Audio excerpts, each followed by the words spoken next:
Darček pod stromček mu zničil život. Keď na Vianoce dostal svoj prvý počítač, netušil, že ho hry celkom pohltia. Dnes sa 26-ročný Peter z Košíc lieči zo závislosti. Virtuálny svet je lákavý, no čoraz viac ľudí už pripravil nielen o peniaze, ale aj o normálny život.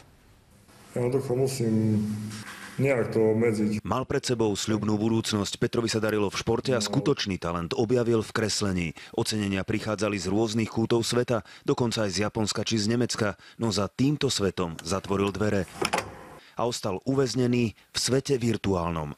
Stále som bol na sociálnych sieťach, hral som rôzne hry po sieti. Kým v skutočnom svete o priateľov prichádzal, internet mu ponúkal celkom nové možnosti. Vykresloval som sa proste ľuďom, som vyšportovaný, mám blond vlasy, modré oči. Na dievčatá to robilo dojem, no iba na internete o skutočnú priateľku prišiel. Pokiaľ naši žene boli 2 dní doma, tak to bolo celý deň stále na tom internete. Napätie, vzrušenie, radosť a šťastie. Počítač štartuje v tele hráča sériu procesov, ktoré vedú k závislosti. U týchto ľudí sa v oblasti nervových zakončení vylučujú neurotransmitery vo zvýšenej miere, hlavne teda adrenalín, dopamín, endorfíny. Takýto koktejl hormónov môže byť pre človeka za počítačom nebezpečný, dokonca smrteľný. Vo svete totiž pribúdajú prípady, kedy sa hráč doslova prehrá až na druhý svet. Tento 32-ročný muž z Tajvanu doplatil na svoju vášeň životom. Zomrel potom, ako 3 dni bez prestávky hral online hry v internetovej kaviarni.